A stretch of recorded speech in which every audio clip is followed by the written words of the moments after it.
The man was clearly just an ordinary science teacher, yet he was escorted by a mysterious unit into a prison to teach. But his students were not human. They were others known as monsters. Even special bullets couldn't hurt them in the slightest. He originally thought that if he did his duty and finished his classes, he would be able to leave.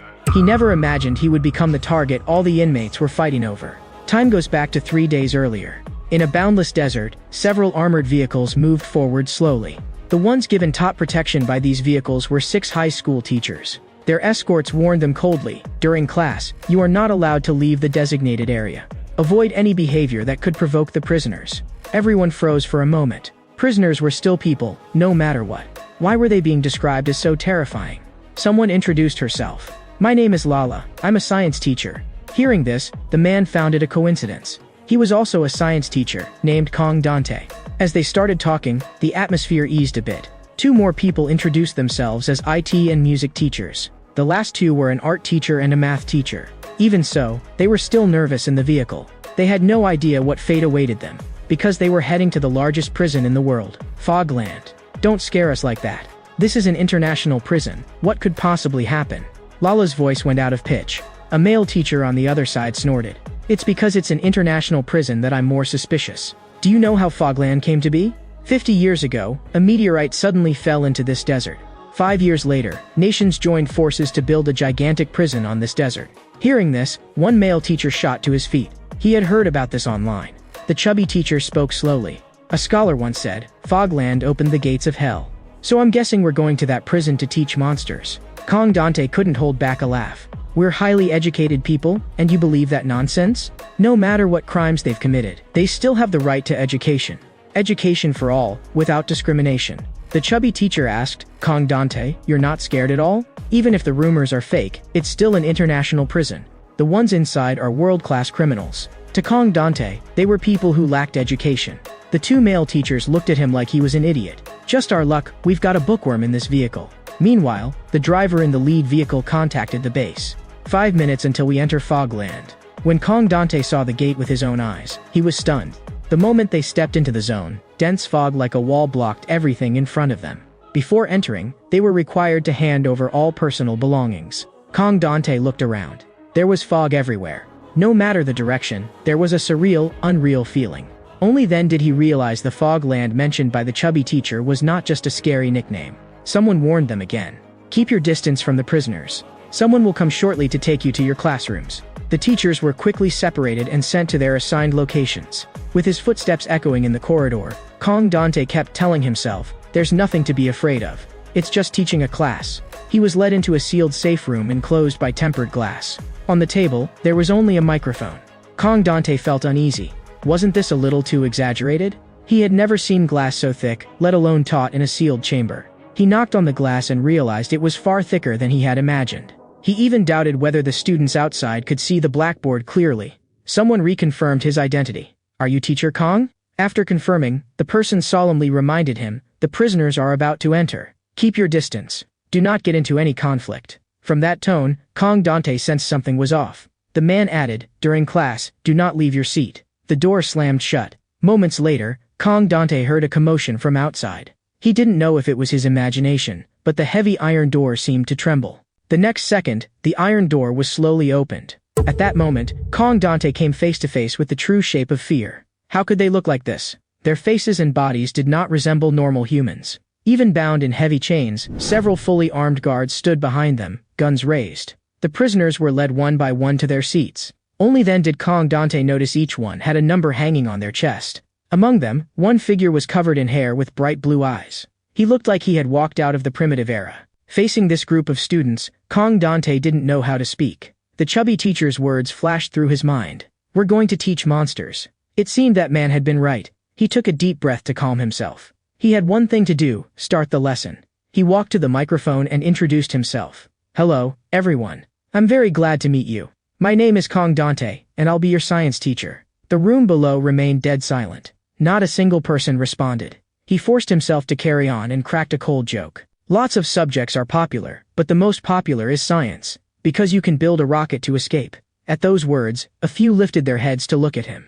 They still showed almost no reaction. The fur-covered face suddenly grinned. "This teacher is actually kind of funny. Their reaction made Kong Dante even more embarrassed. This was the first time he had encountered such a classroom atmosphere. He took out a sweet potato. In today's class, the first thing I'll teach you is how to plant a sweet potato. On each student's desk, there was a sweet potato identical to the one in his hand. Planting a sweet potato is simple. All it takes is a small cup and a bit of water. You'll watch it slowly grow into another form. The real purpose of this class was to help them understand the meaning of life. Even though you're prisoners in a jail, today you still sit in a classroom to learn. You're like this sweet potato.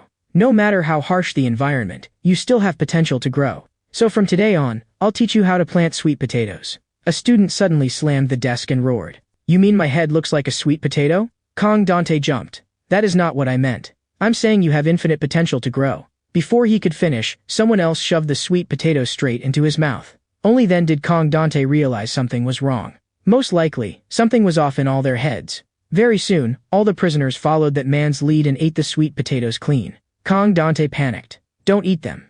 Those sweet potatoes are for you to plant. He stood helplessly behind the lectern, staring at the group. What were they trying to do? Weren't they here to learn?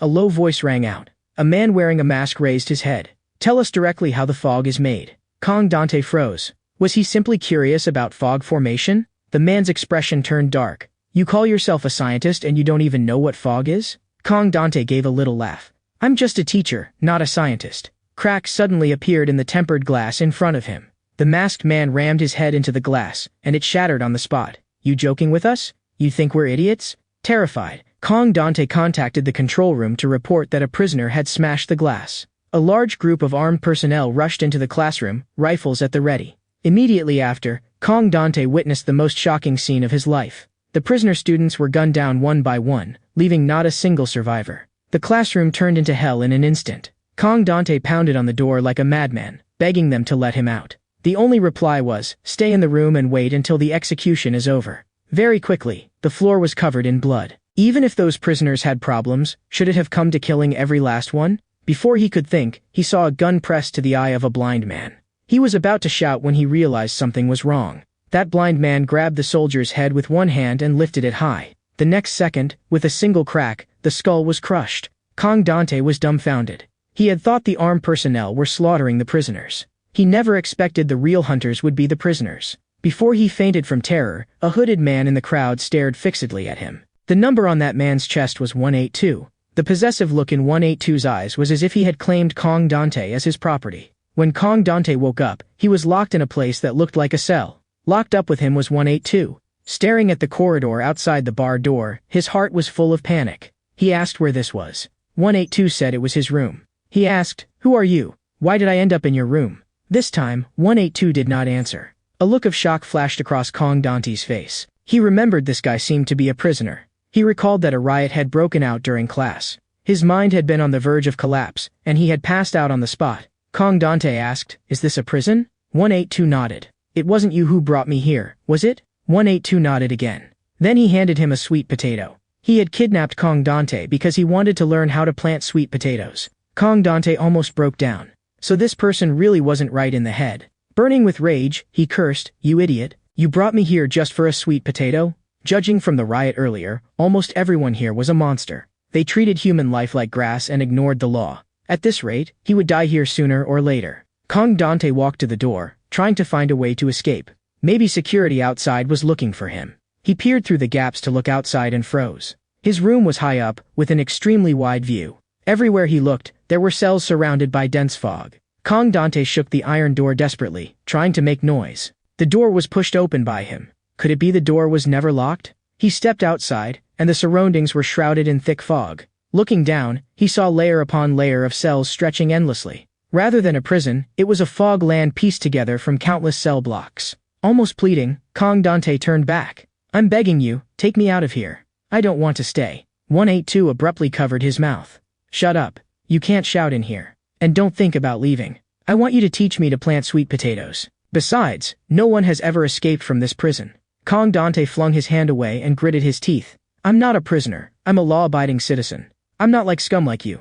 I have to get out." While they argued, a gigantic shadow silently approached. That enormous body nearly scared Kong Dante into tears. 182 only stared coldly, clearly displeased. The hulking, hooded prisoner's eyes were vacant, as if he didn't take them seriously at all. In a low voice, Kong Dante said, "Don't say anything, he'll leave in a second." 182 ignored him and cursed. "Hey, you pighead, what are you looking at?" The prisoner was enraged and raised his fist, charging straight at them. The target of that punch was Kong Dante. One punch knocked him out cold. His suit was also snatched away in passing. When Kong Dante woke up, he heard 182 complaining. "I told you to shut up, but you wouldn't listen." The way 182 looked at him made Kong Dante more irritated. Everything was this guy's fault. Emotionally worked up, he shouted, "If you hadn't called him a pighead, how would I have been beaten? You brainless idiot. You've only got one arm. How could you beat that monster from before? In the end, I'm the one dragged into it." 182 didn't talk back. He quietly stood up and slowly took off his shirt. Kong Dante was startled. "What are you doing?" 182 handed the shirt to him. "Put it on." Only then did Kong Dante see clearly. The one arm he had left was covered with defined muscles. Even with one arm, against that monster, it was hard to say who would win. Kong Dante quickly lowered his voice. "If I put on this uniform, will the rescue team still recognize I'm a teacher?" 182 cut him off coldly. "Stop dreaming. From the moment you stepped in, it became impossible to go back. Don't attract attention, or you'll die faster. That's Fogland."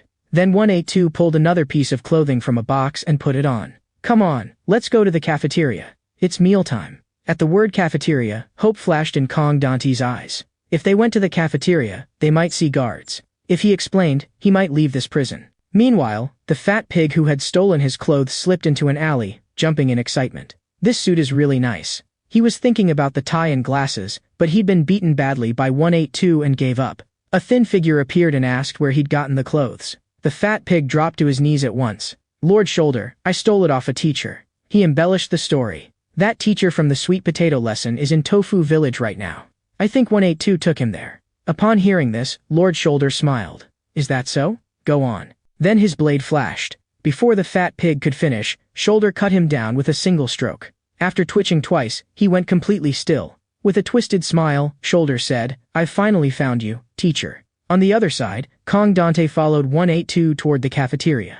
He had been trembling since he stepped out the door. The prisoners looked more terrifying one after another. To him, this was a nightmare. To them, it was another ordinary day in Fogland.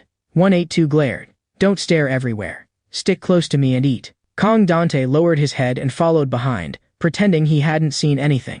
Soon, they reached the cafeteria. The order here was far better than outside. No one was causing trouble. Every prisoner stood in line. Kong Dante looked toward the serving window and saw a figure standing there, a guard. He was shocked and overjoyed. If he could speak to that person, he might be rescued. He forced himself to calm down. He wore prison clothes now. He had to be careful. It was 182's turn. 182 drawled, "Give me some extra ham." The server rolled his eyes and smacked him on the head with the ladle. "Get lost." Then it was Kong Dante's turn. He whispered to the guard, "I'm the missing teacher, Kong Dante. During the sweet potato lesson, I was kidnapped. You must be looking for me. Get me out." 182 watched him like he was an idiot, but didn't stop him. Kong Dante spoke faster. "Contact your superiors. They must be worried about me." Halfway through, he sensed something was wrong. The guard's eyes were empty and numb, nothing like a normal person's. Seeing those eyes, his whole body went rigid. Was this person really a guard? Seeing he wasn't handing his tray, the server knocked him with the ladle. "If you're not eating, get out of the way." Back at the table, Kong Dante had no appetite. The plate of wilted greens killed what little desire to eat he had. The prisoners beside him drooled over his meal. He had thought the cafeteria meant rescue. He never imagined a guard looked more abnormal than the prisoners. Perhaps from the moment he entered, he had already been completely abandoned. After all, people died here every day. One less teacher was nothing anyone cared about. 182 ate with relish. Kong Dante turned his gaze back to 182. If he wanted to survive, maybe he would have to rely on this fool. He forced a smile. "Didn't you want to learn how to plant sweet potatoes? I can teach you. You teach me how to get out." He planned to use 182's simplicity and wheedle a way to escape.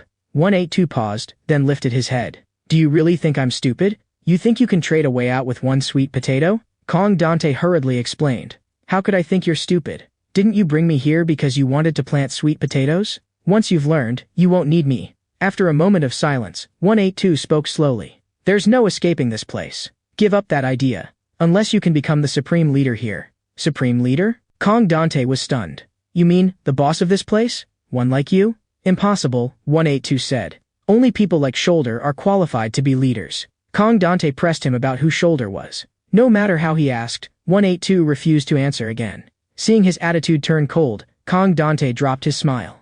Since you won't help me, I'll stay away from me. I'll find someone else. He turned and left 182. If he returned to normal society, he would use the law to uproot this prison. A sudden commotion broke out in the cafeteria. Everyone turned to the entrance. A surge of joy rose in Kong Dante's heart. Could the rescue team have arrived? Under everyone's gaze, he shouted, "Gentlemen of the rescue team, I'm over here. I'm Kong Dante, a teacher who came to give lessons. I've been kidnapped by the prison." Halfway through his sentence, he realized something was wrong. The people who had come in wore prison uniforms. A moment later, he froze. Standing in front of him was an unbelievably tall man. The man lowered his head and said blandly, "Long time no see, teacher. Do you still remember me?" Kong Dante's eyes filled with terror. How could he forget this man? Among everyone he had ever met, this man was the tallest. The prisoners lowered their voices. "Lord Shoulder is here. Didn't think he'd come to the cafeteria today." The man standing before him was one of the 6 great shoulders, the tower. This time, he had come to find Kong Dante. "I heard you taught a sweet potato class. But I'm not interested in planting sweet potatoes. I want to know how to manufacture fog." Kong Dante was shaking. He had no idea what this fog was. When the tower took out 3 blue spheres, every prisoner's eyes turned greedy. Kong Dante remembered the masked prisoner had also asked about making fog. Could it be the fog wasn't the mist outside, but these blue spheres? Forcing himself to stay calm, Kong Dante said he had never seen them. He had no idea how such a thing was made. That sentence ignited the tower's rage. "You're a science teacher, and you don't know? Isn't a teacher supposed to know everything?" Kong Dante finally became certain of one thing. Everyone in this prison was insane. This was the first time he had seen such a thing. How could he possibly know? The tower's expression darkened. "For your sake, we 6 shoulders have been waiting in your room. Now I'm taking you back to give them an explanation." A chill ran through Kong Dante. He had just escaped 182. Was he going to be taken by the tower? The tower grabbed him by the collar and held one fog to his mouth. "Eat it. One taste and you'll understand." The blue sphere radiated a sinister allure. Kong Dante resisted. The tower gave him no choice and tried to force it in. All the prisoners stared at the scene, eyes full of desire. Kong Dante slapped at the tower's hand, knocking all 3 spheres to the floor. "I said I'm not eating it. Why do you have to make me?" The instant the 3 spheres rolled, the place erupted. The prisoners went crazy, rushing forward and brawling to get the fog. Kong Dante couldn't make sense of it. What was this stuff? Why did it make them lose control? The tower gave a cold laugh. "See? Fog is an amazing thing.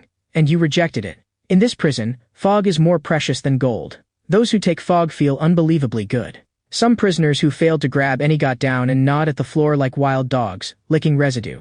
The one who did eat it was lost in pleasure, feeling nothing as his limbs were hacked off. The sight made Kong Dante sick to his stomach. He had no idea why he had been dragged here. This was a living hell. "Can I go home?" His voice trembled as he pleaded with the tower. "I'm just a teacher, not a scientist. I don't understand anything you're talking about." The tower sneered. "Don't joke with me. I've watched dramas. Even a chemistry teacher can make something that sells really well." Kong Dante broke down. "That's a TV show. It's fake. You lunatic." The cafeteria fell silent. The tower spoke slowly. "So you're just trash." He had thought being the first shoulder to capture the teacher would make him the strongest. He never expected it would amount to nothing. While Kong Dante was dazed, the tower reached into his mouth. He slowly pulled out a long knife. "Since you're trash, then go die." Despair filled Kong Dante's eyes. Dying like this might not be so bad.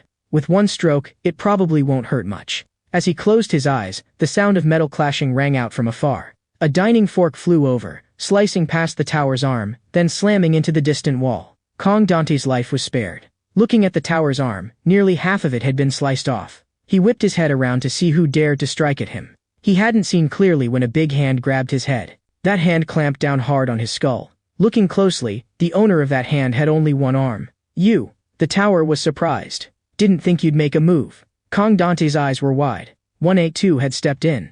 182 said darkly, "He's under my protection. If you touch him, I'll kill you." As the words fell, 182 kicked out. His foot landed squarely on the tower's neck. The force of that kick snapped the tower's spine on the spot. The moment his kick landed, 182 retreated, opening distance. The scene stunned all the prisoners. The tower, hailed as one of the 6 great shoulders, had been knocked down in an instant. Only now did Kong Dante realize how strong 182 was. The prisoners shouted excitedly. "A new shoulder is about to be born.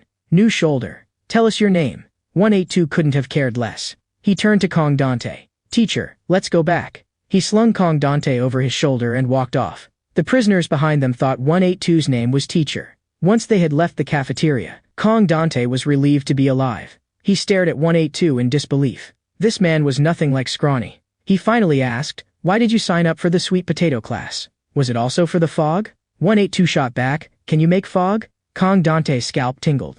"I can't. I'm begging you, stop bringing up fog." So 182 explained why he signed up. That day, he had been wandering around the block when a long line blocked his path. He told one prisoner to move aside. The man refused to budge. "No cutting. Everyone's lining up. I hear someone from outside is teaching something new. Spots are hard to get. You have to queue too." At first, 182 had no interest. Then he heard they'd be issuing new clothes. That fired him up. He hadn't had new clothes in a long time. So he muscled into the line. After hearing this, Kong Dante was dumbfounded. "So that was why he enrolled? Then why did you save me?" Kong Dante asked again. 182's answer was simple. "Because you're wearing my clothes. You're under my protection." Then he looked disgusted. "And besides, you peed yourself." Not long after, 182 grabbed clothes off someone for Kong Dante and told him to change. Kong Dante took off 182's shirt and carefully washed it clean. He couldn't understand why, for such an old shirt, he didn't just throw it away. But 182 was serious. "It has 182 written on it. Anything with 182 written on it is mine. I can't throw it away." Kong Dante was full of question marks. He confirmed again, this guy wasn't right in the head. To curry favor with this powerful umbrella, Kong Dante volunteered. "Take off the clothes you're wearing too. I'll wash them for you. You've only got one hand. It's not convenient for you to do laundry." So 182 sat there wearing only shoes, squatting and watching him wash. By the time they were done, it was midnight. Kong Dante's heart was still uneasy. Those monsters called shoulders were surely still looking for him. His stomach growled. If he'd known, he wouldn't have turned his nose up at the wilted greens. He spotted a sweet potato on the ground. It was 182's. He quietly picked it up and glanced at 182, who was sleeping on the upper bunk. He was about to take a bite when a big hand smacked the sweet potato away. Looking down from above, 182 said, "Teacher, are you a thief?" Kong Dante mumbled an explanation. "I'm just too hungry. Could you give me a little food?" 182 ignored him, jumped down, and carved 182 into the sweet potato. "This is mine. No one else is ever allowed to touch it." Then he told Kong Dante to close his eyes because he was going to hide the sweet potato. In 182's eyes, this teacher would likely try to steal it again. On the other side, the tower, who had been defeated by 182, was curled up in a corner, repairing himself. He still couldn't believe it. That kick had come too suddenly. He hadn't even seen what happened. The tower had a talent forged in the thick mist. His spine was as hard as reinforced steel. Yet even with a spine that absurdly tough, it had been shattered to pieces by a single kick from 182. He remembered very clearly. 182 had said, "That teacher is under my protection." So he planned to snatch the teacher away from 182 by force. But the masked man's figure silently appeared beside him. "Looks like you really did find the teacher. So why didn't you inform us?" The tower gave a cold little laugh. "Don't brag. I'm the one destined to become the supreme leader here. Why would I share him with you?" The next moment, the mechanic's hammer beside him suddenly vanished. When he looked up, the hammer had already landed in the masked man's hand. He slowly walked up to the tower, his voice as cold as ice within the fog. "Your dream is far too big. So big it doesn't match your strength." Real fear flashed through the tower's eyes. "What are you going to do?" The masked man gave a vicious smile. "Those who break the rules can only be dismantled." In the next second, the hammer crashed down.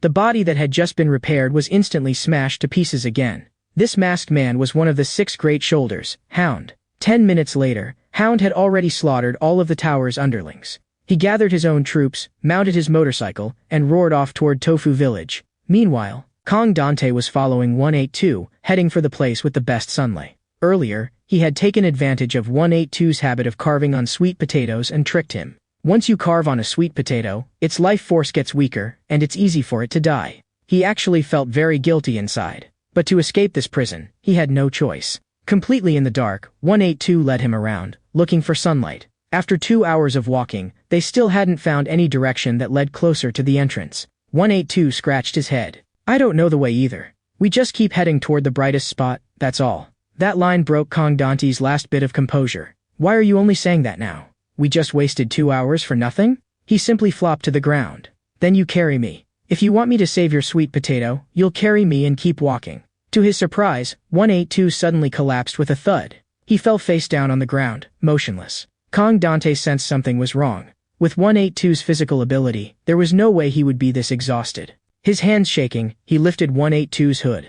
The next moment, Kong Dante was completely stunned. 182's eyes were empty, and strange blue liquid was flowing from his mouth and nose. Kong Dante panicked and slapped his face frantically. "We're not looking for sunlight today. We're going back right now." Without 182, he had no way to survive. He clutched 182's shoulders in a death grip and screamed hoarsely, "You bastard. Don't leave me here alone. I'm begging you, wake up." Before he had finished speaking, a loud crash sounded behind him. A man walked up behind him, reached out, lifted his eyelids for a look, and said slowly, "You must be an ordinary person, right?" Only then did Kong Dante see clearly. The newcomer was a young man who looked harmless and gentle. He had heard the scream just now and come over out of curiosity. The young man took Kong Dante back to his place and handed him some food. Behind him stood a blue-haired girl. She advised Kong Dante to slow down. "You'll get indigestion if you eat like that." The young man introduced himself. "My name is Rambin. She's Lychee." Kong Dante gave his own name. "I'm Kong Dante." This was the first time in this prison he had met people he could have a normal conversation with. He had never expected that there would even be a woman here. The girl laughed out loud. "I was thinking of cutting my hair short and pretending to be a man. In Tofu Village, women stand out too much." Rambutan explained. "We came from further inside. The closer you get to the center, the more things like blocks stop existing as a concept." During their conversation, Rambutan learned that Kong Dante wasn't a prisoner, but had been kidnapped. And the person who had kidnapped him was now lying on the bed, unconscious. Although Kong Dante still didn't understand why this place was so bizarre everywhere, he knew one thing clearly. He had to escape. After hearing his story, the two of them exclaimed in unison, "Then you're the teacher from that teacher kidnapping operation?" Kong Dante's hair stood on end. Even they knew about it? It turned out the whole prison had heard. The enforcers had set that trap up in advance. They even seized control of the class and wouldn't let anyone else interfere. Rambutan had never imagined that the central figure of that incident would now be sitting right in front of him. Lychee, however, keenly pointed out, "But 182 doesn't look like an enforcer. He's more like an idiot." Kong Dante nodded. "He really isn't an enforcer. He kidnapped me just to learn how to grow sweet potatoes." The two of them froze for a moment, then burst into helpless laughter. "So you were dragged here over a single sweet potato?" Seeing them laugh so genuinely, Kong Dante's eyes suddenly grew moist. In this fogland, this was the first time he felt someone was treating him like a human being. Although 182 had kidnapped him here, 182 had never hurt him. Just now, when he suddenly collapsed, Kong Dante had thought it was heatstroke. Lychee, however, calmly uttered a single word. "Limbo." So-called limbo is withdrawal. They've been abruptly cut off from fog. A lot of prisoners lying around in a daze on the street are like that. They can't get fog and fall into a lost state. They'll eventually wake up. But if they enter that lost state again and again, their brains start to rot. Kong Dante pressed her. "What exactly is fog? Why is everyone fighting over it?" He soon got his answer. Fog is a sacred drug that grants talents. It magnifies potential you never knew you had, or the abilities you've always longed for. Kong Dante blurted out, "Isn't that just superpowers from a movie?" Rambutan cut him off. "No, it just looks that way. It lets you truly break through the limits of being human. Our goal is to use that power to escape this prison." Kong Dante listened in stunned silence. At last, he had met people who shared his goal. Meanwhile, Hound was searching everywhere for his whereabouts. Not just Hound. The other shoulders were looking for him too. They all had a single target, Tofu Village. Here, Lychee and Rambutan decided to invite Kong Dante to join their escape plan. "We're already prepared. As long as you agree, we'll leave together." Kong Dante instinctively refused. "I'm just an ordinary person. I should think about contacting the guards first, then consider escaping. I'm not a criminal here. If I attempt a jailbreak on impulse, I might die without even leaving a corpse." Rambutan rejected that outright. "No one can get in. No one will willingly step into the fog realm. Not even the guards." His tone grew solemn. "Think it over. Once we actually move, if you still haven't made up your mind, none of us will be able to look after you." Then he told Kong Dante something even more terrifying. "The longer you stay here, the more easily you'll be eroded by fog. Even if you've never eaten those blue fog spheres, this white mist itself is made of fog particles." A chill ran through Kong Dante. So every breath he took was basically poisoning himself? Fog is a gift from God. To manifest a talent, you need a huge amount of fog particles. But to get someone addicted, it's enough to let them unknowingly inhale this white fog over a long period of time. Once you're addicted, you'll start craving fog, going mad for it. After a moment of silence, Kong Dante asked, "What about you two? You've been here a long time too. Are you already addicted? Even if you escape, won't you die soon anyway?" Faced with that question, the two of them remained calm. "Yeah, once we get out, it's probably still a dead end. But so what? At least we might get another decade or so. We've agreed, even if we have to die, we refuse to die in this prison. It turned out they were a couple who had once planned to get married in the outside world. Their words did shake Dante. He didn't want to die here either. Just like they said, even one day outside would be better than 10 years in here. But then Dante suddenly felt a gaze on him. 182's eyes were staring through the gap between the two, locked on him. He screamed in fright. His scream immediately drew the attention of the pair as well. 182 had woken up. That meant he would have to keep growing sweet potatoes with 182. Dante was at a total loss, not knowing what to do. If he said he wanted to escape with these two, would 182 turn on him? After all, this was the monster who had taken down the tower. 182 took the sweet potato out of his pocket and carefully examined it. Only after confirming it was undamaged did he breathe a sigh of relief. Dante, however, knew the nightmare was starting again. 182 would definitely keep pestering him about growing sweet potatoes. Seeing his stiff expression, Rambutan laughed. "Why are you so scared?" In his eyes, 182 was nothing more than a fog zombie. Once someone falls into a limbo state, they stay weak and powerless until the next fog wave arrives. After hearing that, Dante finally relaxed a little. He had been worried that Rambutan and Lychee might be hurt by 182. The next moment, Rambutan lifted his thick leg, and his expression turned cold. In his view, 182 was a potential problem, so he might as well get rid of him here. But 182 didn't react to his attack at all, as if he hadn't even seen it. He showed no concern whatsoever. Seeing things go wrong, Dante hurriedly shouted to stop him. "Wait, don't fight." He ran up to 182 and said, "I'm leaving this place. From now on, I don't need your protection. From here on, we go our separate ways." 182 seemed unconcerned about his leaving. He only cared about one thing.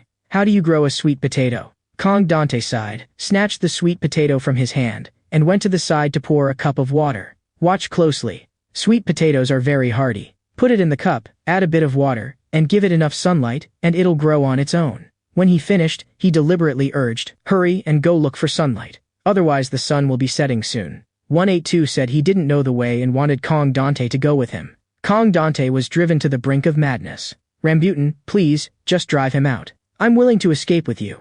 No matter if it's a hail of bullets out there, or if I get arrested for helping with a jailbreak, whatever happens, I'm willing to run with you." With a smack, Rambutan flung 182 out the door. The sweet potato that fell to the ground was carefully picked up again by 182. In his eyes was an almost obsessive fixation. He was determined to keep this sweet potato alive. After 182 left, Dante finally let out a breath and asked Rambutan to tell him how to get out of this place. Rambutan bent his legs slightly, and the muscles in his thighs bulged at once. "Let me demonstrate." The moment he finished speaking, he kicked off the ground and shot out like an arrow. He moved so fast that Dante could barely see him. It turned out Rambutan's talent was terrifying jumping power and explosive strength. Their plan was to use speed and leap straight over the high walls. Very soon, the three of them reached a high vantage point to survey the terrain. Lychee patted her forehead and activated her talent. Her eyes adjusted focus like a camera as she looked into the distance. Everything she saw was rapidly reconstructed on paper. Dante exclaimed, "You can not only see far, you've also got a photographic memory?" The map they took out was a hand-drawn copy brought from the central region. "This is only a small part of this area." Dante hadn't expected this place to be so enormous. The huge map before his eyes actually recorded only a single corner. Lychee said, "Judging from how big Tofu Village is, we've already come pretty far. Before long, we'll be brushing the edge of Fogland." Dante took a pencil and began marking the map. "There are 4 vagrants here. Mark them as potential threats. And, what do these red dots mean?" At his question, their gazes instantly turned sharp, but they didn't answer. Instead, they casually changed the subject. "Don't overthink it. Anyway, we'll be out of here soon." Meanwhile, in Tofu Village, Hound had already found the badly injured 182. "You little punk, I finally found you. Be good and surrender." It turned out there had long been bad blood between 182 and Hound. Back in that class, Hound had been the first to find Dante and take him away. At that time, 182 had also set his sights on the teacher and had tailed Hound all the way. Hound was furious. "Whose underling are you? You dare to steal my catch?" 182 didn't say a word. He only stared fixedly at the teacher in Hound's hand. He held out the sweet potato in his hand.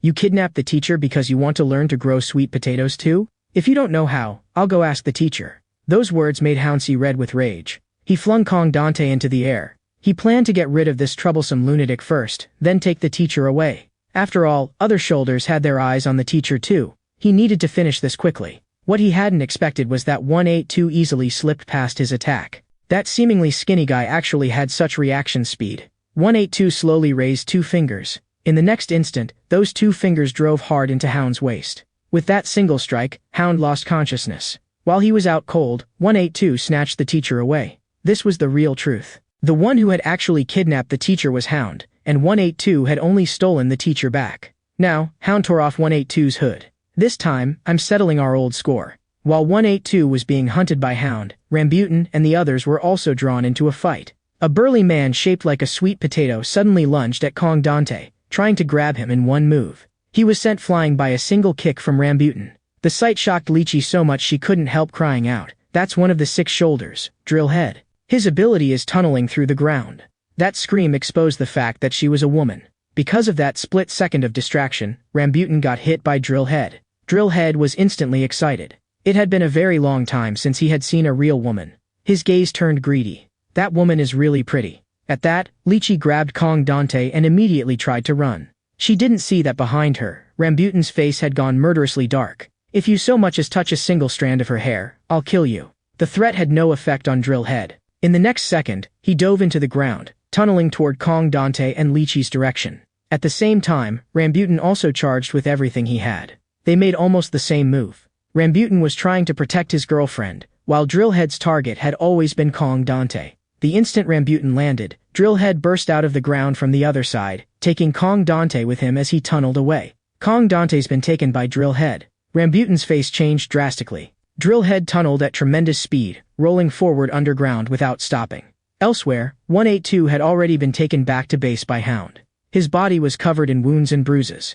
Hound's underlings wanted to extract information from him. They took out a piece of fog to tempt him. Want this, kid? Get on your knees and beg me. The moment he saw the fog, an intense anger flashed through 182's eyes. At the same time, Kong Dante had been brought back to Drill Head's underground base and slid down along a pipe. Looking at this world of drill bits, his heart went cold. This was Drill Head's territory. He was almost certain he was done for. Hound's men were still interrogating 182. When they couldn't get any answers, one of them simply shoved the fog into his own mouth. Think about it. Without fog, you can't do anything. You can't move, and you've got no strength. Just as he swallowed the fog down to his throat, in the next second, 182's mouth was already clamped around his neck. 182 bit through his windpipe and forcibly snatched the half-swallowed fog out of his throat. Then he raised his head and grinned madly at the others. You beat me half to death just now. Now it's my turn. An hour later, Hound rushed back to base. The sight before him left him completely stunned. Every one of his underlings in the base had died a violent death. There was only one possible killer. 182. He fell to his knees and roared, "Brothers, I've failed you. Damn you, 182, I'll kill you for this." By this time, 182 had already returned to the cafeteria. He walked straight up to the serving window and said to the server, "Water." The man replied impatiently, "Get in line." Because he cut the line, 182 angered the other prisoners. They all started grumbling. In the next instant, he slammed both hands down on the counter so hard that everyone flinched. No one was willing to go head-to-head with a lunatic. So he got the water he wanted. Back in his room, 182 placed the sweet potato by the window, letting it slowly soak up sunlight. After a whole day, he realized the sweet potato hadn't changed at all. He stared for a moment, then finally realized he had been tricked. Consumed with fury, 182 muttered, "Teacher, I'm going to kill you." Meanwhile, Kong Dante was standing deep in the drill bit world, nearly in despair. He knew that getting out of here was almost impossible. Drill Head stood in front of him and asked, "Can you manufacture fog? You're a science teacher. This kind of small thing, you should be able to do, right?" Kong Dante braced himself. "Actually, we don't need to manufacture it. Isn't this white fog in the air just a preliminary form of fog? All you need to do is breathe it in deeply." Before he could finish, his throat was seized. "Are you joking? If that were enough, who would bother chasing fog? You can't collect the fog in the air. You have to gather it and then compress it." Hearing that, Kong Dante was completely stunned. As a science teacher, he was very familiar with such basic principles. When dawn comes and the air cools to the dew point, fog condenses into tiny droplets of water. If you could make those droplets gather and compress, maybe you could. His eyes lit up. "I know how to manufacture fog now." Over the next 2 hours, Kong Dante began putting his theory into practice. Just as he had guessed, he really did slowly gather the fog from the air. Then he collected this liquefied fog in a storage tank, and that was that. He laughed in excitement. "I really am a genius. Now I'm finally saved. In this prison, no one will dare touch me again." Elsewhere, Rambutan and Lychee were looking for new partners for their escape plan. They picked someone who looked a bit simple-minded and invited him to join. His demeanor suddenly changed. He pulled a knife from his waist.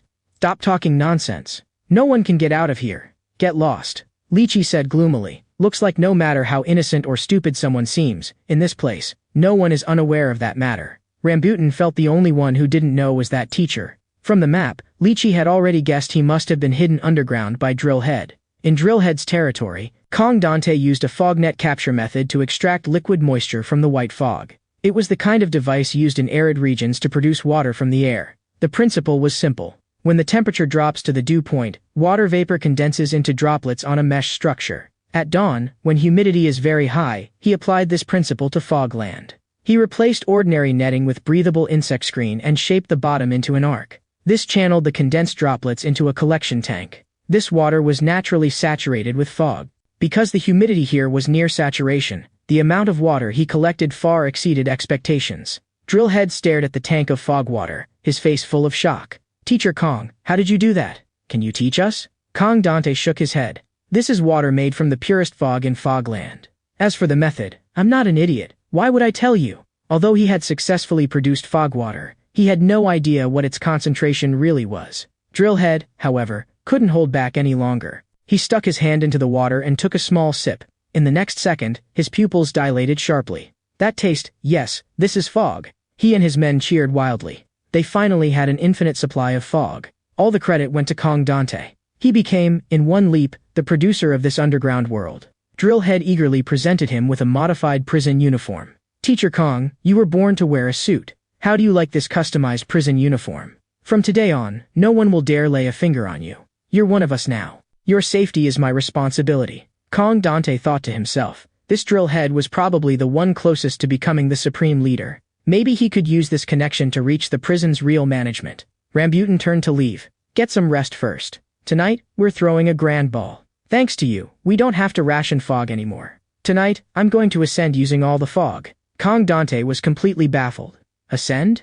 Night fell. On the tray, there were a full 1,000 fog spheres piled up. All the members circled around the fog, dancing a bizarre dance. They beat gongs and drums as if performing some kind of religious ritual. Drillhead clapped his hands to signal everyone to be quiet. Looking at the tray piled high with fog spheres, Kong Dante sucked in a cold breath. Were they going to eat all of that in one go? Standing before the crowd, Drillhead shouted, "I am the Drill King, ruler of the underground world. Good evening, my drill soldiers. Now is the time for our efforts to bear fruit. Bathed in mist, we've been building our strength. Today, I will challenge ascension." As his voice fell, everyone raised their hands in excitement. They firmly believed their boss would succeed for sure. Drillhead opened his mouth and swallowed dozens of fog spheres in a single gulp. Greed filled everyone's eyes, but not one person stepped forward to snatch any. Very soon, he was eating more and more. His mouth was so stuffed it could barely close. But no change occurred for a long time. His underlings were still straining their throats shouting ascend, but Drillhead felt that something was wrong. His fingers began to tremble. Even picking up the next fog sphere became difficult. Someone stepped forward in concern, only to realize he could no longer speak. Drillhead had never imagined things would end like this. Maybe today just isn't the day. One underling tried to reassure him. "Then rest for now, boss. We've got endless fog anyway. There's always next time." Soon, someone noticed the boss's head seemed to have gotten longer. It had grown a good bit compared to before. The crowd went completely wild. "It's a sign of ascension." An underling asked excitedly, "Boss, can you feel a new talent?" Drillhead's eyes were already going distant. "I can feel the entire universe." He hadn't yet realized that tiny cracks were spreading across his head. His consciousness was gradually drifting away as he started babbling nonsense. "At the place where the mist rises, I can see all the truths of the world." On the side, Kong Dante could only watch in silence as it all unfolded. Drillhead's final words were, "We're all living inside a pale blue prison." As soon as he finished speaking, his body suddenly exploded, and the fog inside him scattered like raindrops in all directions. His underlings instantly lost control, hurling themselves at the scattered fog in a frenzy. Kong Dante couldn't make sense of it at all. Was this ascension, or a fall? It seemed that only from the moment Drillhead exploded did the revelry truly begin.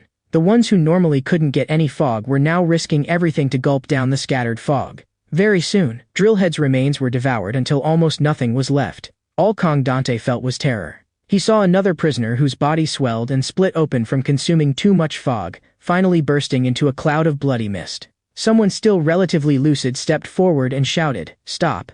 If we keep eating, we'll all die." Our bodies can't handle fog at this concentration. Seeing that no one listened, that person pinned his hopes on Kong Dante. You be the boss.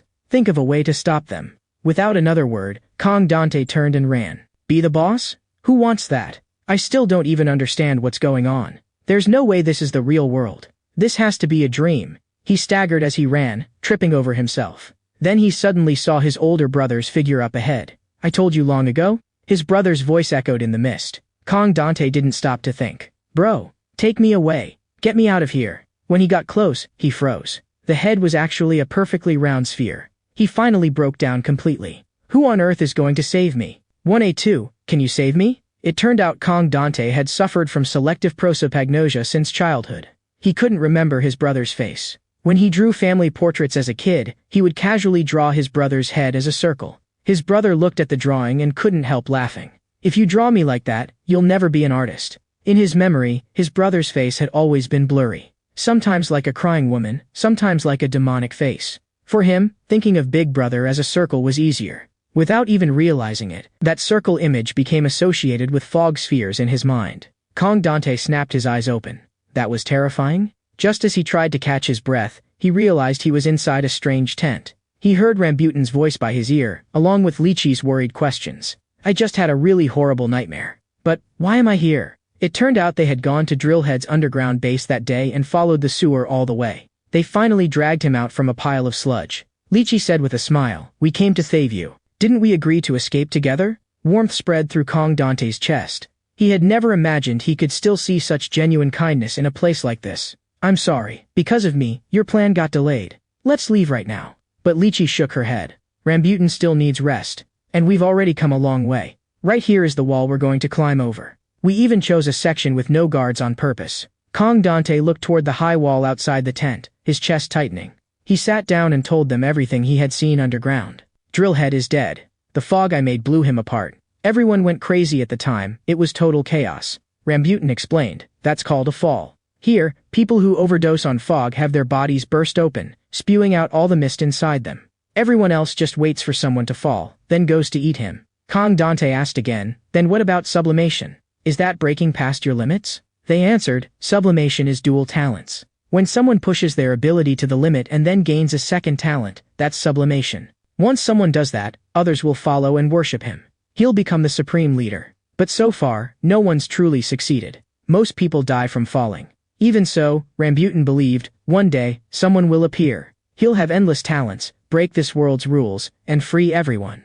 That person is who we call the supreme leader. At those words, Kong Dante instinctively thought of 182. He had personally seen that man who only knew how to carve 182 into sweet potatoes easily take down the tower, one of the shoulders. At the same time, 182 was constantly using his ears to hunt for Kong Dante's voice. Just then, Kong Dante absent-mindedly pushed up his glasses. It was this tiny movement that made the searching 182 pause for a moment. 182 looked toward the distant high wall. I think I found you, teacher. By now, 182's hearing had grown almost monstrous. No matter how far the distance, as long as he calmed down and listened, he could precisely lock onto the direction he wanted. This was one of 182's talents. Meanwhile, Drillhead space was almost filled with mist, with workers everywhere assigned to clean up the fog water. A hooded woman looked around and saw a pale blue glow shining from all directions. Looks like plenty of people have fallen here. She bent down as well, joining the workers collecting fog water. Before long, someone's voice cut her off. Stop wasting time picking up that garbage.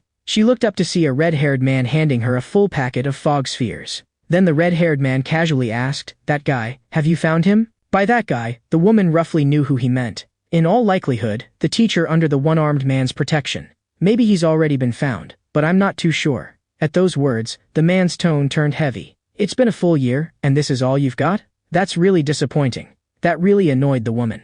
Honestly, I don't see how this job benefits me at all. It's just a commission from the Fog Realm Bureau anyway, isn't it? The red-haired man wasn't in the mood to listen to her complaints. Cut the crap and get to work. A vicious glint flashed in the woman's eyes. Since you put it that way, I guess I'll have to take it seriously. But, shouldn't the pay get serious too? Prices have gone up a lot this year. The red-haired man didn't answer immediately. He just stood there thinking in silence for a while. Soon, he made his decision.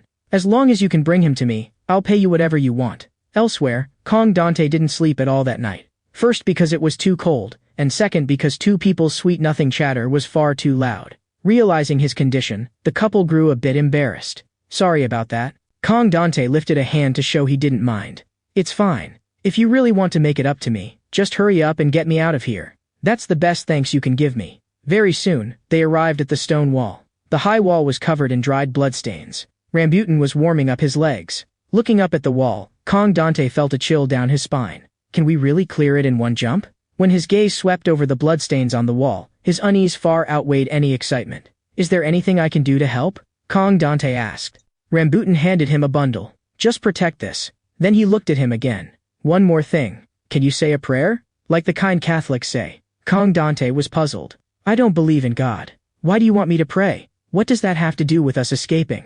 Lychee softly explained, it doesn't matter whether it works or not. In a place this hopeless, we just want to believe, a little, that maybe some God might hear us. Just do it.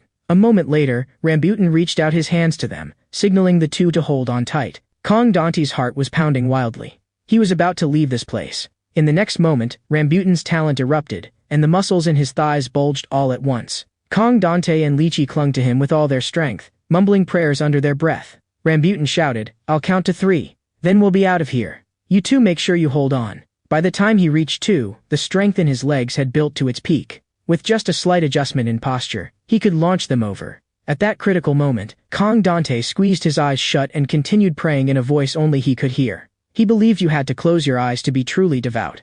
However, at the instant he said 3, a massive fist smashed into Rambutan's face. Right as he pushed off, Rambutan had run straight into the onrushing 182. The clash exploded in an instant. All 3 bodies flipped backward through the air, and Rambutan was almost knocked unconscious by that punch. Kong Dante stared, dumbfounded, at 182 in front of him, not understanding at all why 182 would appear here at this moment. What's more, right now 182 was covered in wounds, his expression dark and grim, with none of his previous foolishly blank look. Kong Dante couldn't help asking, what are you doing here? And what happened to you?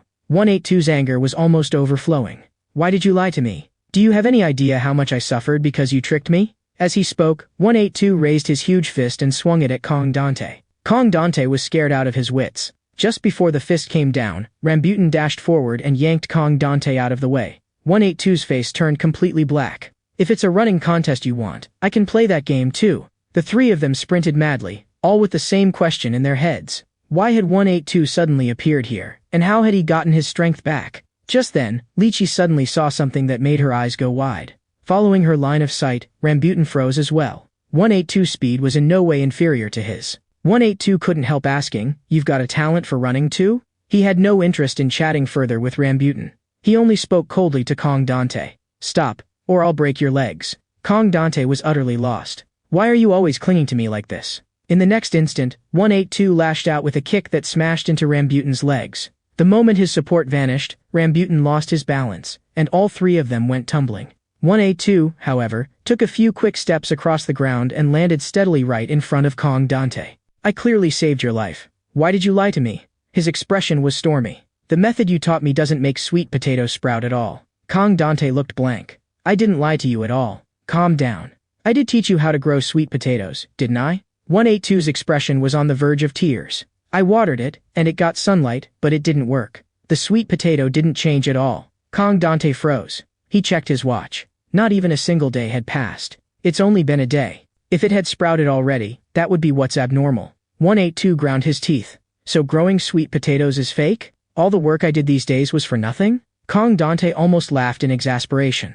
How was it for nothing, you big idiot? He explained at length. Everything needs time to grow. That's the most basic common sense. You need at least a week before you can see whether it's grown. 182 was silent for a few seconds and finally realized he had blamed Kong Dante unfairly. So where are you going? Kong Dante answered honestly, I'm leaving here. You don't need me anymore anyway. At that, 182 silently cursed idiot in his head. He pointed at Lychee and Rambutan. You're going out with them? With 182 now turning on the couple, Kong Dante grew annoyed. What are you planning to do? Don't you touch them. He didn't notice that behind him, the couple's expressions were no longer just tense. They were frightened. 182 stared at him coldly. Didn't you say you wanted to live? Kong Dante didn't understand. What's that supposed to mean? 182 pointed behind them. Are you really willing to die for them? In the next moment, Rambutan suddenly roared, Shut up, you bastard. The look he and Lychee gave Kong Dante changed in an instant. I think you've both said enough, haven't you? So could you stop interfering with our escape plan? At that moment, a deep unease welled up in Kong Dante's heart. Rambutan didn't give him time to think. He grabbed him violently. Don't listen to that brain-fried maniac. Mr. Kong Dante, if we don't go now, it'll be too late. Lychee urged from the side. What are you spacing out for? Hold on to him and run. The next second, Rambutan scooped up Kong Dante and snatched him away right under 182's nose. You wanted to get out, didn't you? Then pray hard. Kong Dante's emotions were a mess. He did want to leave, but something felt wrong. Before he could say another word, Rambutan had already jumped, launching himself toward the top of the wall. They reached the top quickly. If Kong Dante just lifted his head, he could see the world outside the wall. Along the way, these two had always seemed to protect him. He had started to trust them. They seemed genuinely good to him. But just as they were about to clear the wall, Rambutan suddenly pressed down hard on Kong Dante's body. Then his foot stomped heavily into Kong Dante's stomach. Kong Dante was stunned. What are you doing? Rambutan looked genuinely regretful. Mr. Kong Dante, you're a good man. Unfortunately, good people don't live long. You'll die in our place. I'm sorry. As soon as he finished, he kicked Kong Dante downward. He and Lychee used the recoil of that kick to vault even farther away. The fog in Kong Dante's backpack spilled out all at once. Kong Dante had no idea what was happening.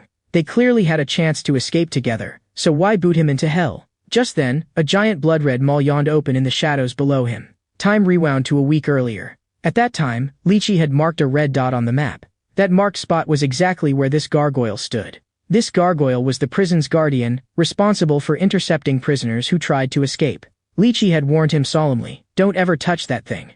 It's extremely dangerous. But Rambutan hadn't cared. Isn't it just a statue? As long as we don't cross the wall, it won't move. He had even kicked its leg twice. Something this dumb is supposed to stop me? There were countless legends about the gargoyle, with many versions in circulation. The most common said that the gargoyle and the mist had appeared at the same time. Some said it was a government-made security device, a tool specifically used to prevent fog from leaking into the outside world. They didn't want fog clinging to people's bodies, the mist people inhaled, or anything related to it being carried out of the prison. So the world government had always been blocking any escape attempts. As for whether the gargoyle really had a mind of its own, no one could say for sure. Lychee's guess was, it's sentient. It can sense fog, and it can detect who's planning escape in their heart. As long as the gargoyle stands, we can't leave. The more you long for the outside world, the more you dreamed of sunlight and freedom, the more easily the despair in your heart was amplified by the mist. Back then, Rambutan had gripped Lychee's hand tightly. We will get out. I promised I'd take you away from here, back to the normal world, and then marry you out there. Even if there were 10 gargoyles ahead, they couldn't stop me. I can do anything for you. Lychee had been moved to tears by those words. Back to the present. Rambutan had already stepped onto the outer edge of the wall. When he looked back, his pupils shrank in shock at the sight. The gargoyle that supposedly never moved was actually moving. It had opened its jaws, ready to swallow Kong Dante whole. Just as the gargoyle's mouth snapped shut, Rambutan and Lychee landed on the sandy ground outside the wall. Rambutan could barely contain his excitement. The plan had worked. He had stuffed the fog into Kong Dante's backpack beforehand, using Kong Dante to draw the gargoyle's attention. The gargoyle would naturally judge that the person carrying a huge amount of fog was the one who had to be intercepted. So it fixed on Kong Dante and ignored the two of them. Seizing that opening, they bolted into the distance. The sun overhead was dazzling and strange. Though a desert stretched before them, Rambutan still believed that if they kept moving forward, they would one day leave this place. We did it. His face was full of longing. We're free now. He hadn't noticed the tiny specks of blood on his face. Only when he turned back did he see, Lychee's head was gone. For him, that single moment was enough to tear his entire life apart. He lifted his gaze toward the gargoyle, his murderous hatred nearly solid with intensity. Strands of blue hair still clung to the gargoyle's mouth. Rambutan's heart caved in at once. He tried desperately to change the ending, but there was nothing he could do. The gargoyle chewed slowly. 2 or 3 seconds later, Lychee was completely gone. Rambutan broke down totally. He no longer had any reason to keep running. The faith that had supported his life had just been eaten. In the next instant, he dropped Lychee's mangled body and charged at the gargoyle with a roar. He unleashed every last ounce of strength and fury, determined to die with the monster. In the blink of an eye, he was in front of the gargoyle, landing a vicious kick. At the same time, the gargoyle opened its mouth and inhaled hard. Under that terrifying suction, Rambutan's legs began to disintegrate, and his body slowly turned into blue mist, drawn into its belly. Even in his final moment, he was filled with regret. He had personally led the most important person in his life down this road to death. If he could do it over, he would rather stay trapped in this prison forever than ever let her take that risk again. After devouring Kong Dante, Rambutan, and Lychee, the gargoyle let out a satisfied burp. At this moment, 182 was standing not far away, glaring at the gargoyle and cursing, "You big idiot. How many times have I told you people like us must never leave this prison? Why won't you believe me?" He raised his swollen fist and let out a heavy sigh. His words were harsh, but he still had to save the man. His gaze suddenly sharpened. "I told you before, in this prison, he's under my protection. Anyone who touches him, dies." As soon as he finished, 182 swung his fist the size of a sandbag and charged the gargoyle. The instant he climbed onto the wall, the air currents around him began to violently shake. 182 leapt, came right up to the gargoyle, and lightly threw a punch. A dull yet crushingly powerful boom exploded in the mist. An entire tooth of the gargoyle was smashed to pieces by his fist. It had to be said, right now, 182 was absurdly cool. A surge of blue energy welled up in the gargoyle's mouth and blasted outward. 182's figure flickered, and he dodged with ease. To him, this thing was even more annoying than the teacher. Wanting to rescue Kong Dante as quickly as possible, 182 didn't want to waste any time. He attacked with both hands and feet at once, unleashing 20 punches and 20 kicks in just a few seconds. "You thing, break for me." Soon, he had beaten a crack open at the corner of the gargoyle's mouth. 182 pressed up close to its teeth and peered inside. He was checking whether Kong Dante had already been digested. In the next second, he saw that near-crying face. 182, "I'm so glad to see you. I'll follow you from now on. Save me, please. I really know I was wrong. I'll teach you how to grow sweet potatoes properly." 182 stared at him speechlessly, as if he didn't even want to respond. "Now you know you were wrong? What were you doing before?" Even so, he still stretched out his swollen arm and yanked Kong Dante out of the monster's mouth. Once free of the monster's jaws, Kong Dante clung to 182's shoulder and refused to let go. After what had just happened, he had truly thought he was going to die in that hellish place. "At first I thought you were only here to kill me. The way you acted before was too scary. It really made me misunderstand you." 182 said calmly, "Open your eyes now. We're already out. Then hurry up and tell the gargoyles you'll never try to escape again." At that, Kong Dante hesitantly opened his eyes. The moment he did, he saw the gargoyle's hand reaching for him. He almost passed out from fright. "Run. What the hell is this thing? 182, move." Seeing him still yelling, 182 truly was getting annoyed. He stepped on Kong Dante's face, forcing him to his knees. "Do what I tell you. Do you want to live or not? I didn't work this hard to save you so you could stand here babbling. I've told you over and over, there's no exit here. I wasn't lying. You just refused to listen." Kong Dante fell silent. He had to admit that this time, he really had cut off his own way out. In that moment, all his resentment shifted onto Lychee and Rambutan. The gargoyle still lumbered slowly toward Kong Dante. At last he did as 182 said, kneeling on the ground and kowtowing hard to the gargoyle. "I will never try to leave this place again."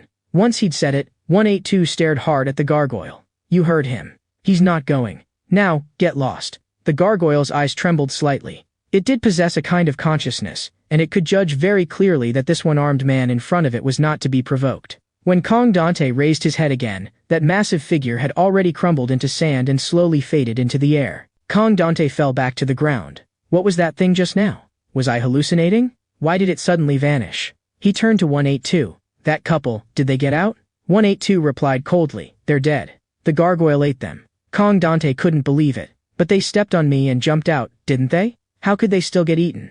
182 explained, "What you just saw was absolutely not a hallucination. Anyone who tries to leave the fog realm dies. That gargoyle is one of the wardens of this land. So far, no one has ever truly beaten them. No matter how strong a prisoner is, there are no exceptions." Elsewhere, the cannibal tribe received an uninvited guest. The hooded girl asked with interest, "Do you cannibals really eat people, or is that just a scary name?" Bone Eater let out a ghastly chuckle at that. "You want to know? Perfect, I've been wanting to taste you." As soon as he finished speaking, his long tongue whipped toward the girl. She poked it away in disgust. "Gross. Put that away." Bone Eater only laughed harder. "Smells very cute to me. With my absolute sense of taste, I'm never wrong. But anyway, what are you here for?" Only then did the girl get to the point. She wanted the cannibal tribe's help with something. Another photo appeared in her hand. "Prisoner number 182. Height also 182. Right arm missing. I need you to find him for me." Bone Eater curled his tongue around the photo and brought it closer, studying it. 182's handsome face looked to him exactly like a top-grade ingredient. "Sounds like you want me to eat him?" The girl's eyes went cold at once. "I won't stop you from eating him. But if you dare take a bite first, you can try." Bone Eater clicked his tongue and dropped the topic. Then what are you, exactly? The girl replied flatly, I'm a shoulder too. The moment she said it, all his underlings froze. Aren't there only 6 shoulders? Even Bone Eater thought she was being outrageously arrogant. Never seen anyone like you. Unless you're some bumpkin who's never made it out of Zone 0, in which case forget I said anything. The girl's aura suddenly shrank inward, and it was like she became another person.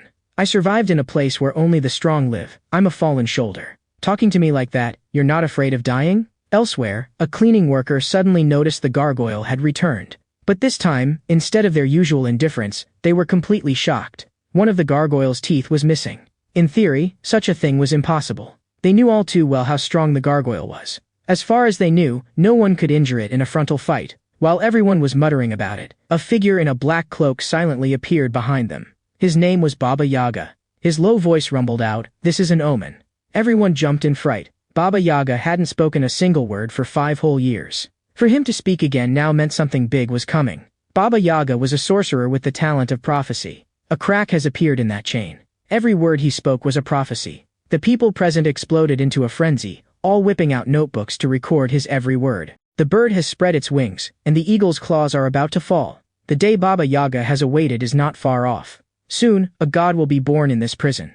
Meanwhile, Kong Dante was still confirming things with 182. That huge white monster just now really killed Lychee and Rambutan? 182 shook his head. Not just that one. There's more than one gargoyle here. Their purpose is to hunt anyone who tries to leave the fog realm. They're insanely strong. I can only handle the one from just now. There are too many of them here. I can't kill them all. And that couple never once explained gargoyles to you properly. They just wanted to use you to stall a gargoyle so they could slip away. The gargoyle's target is whoever's carrying a lot of fog. Hearing that, Kong Dante's whole worldview almost collapsed. It was too much to take in.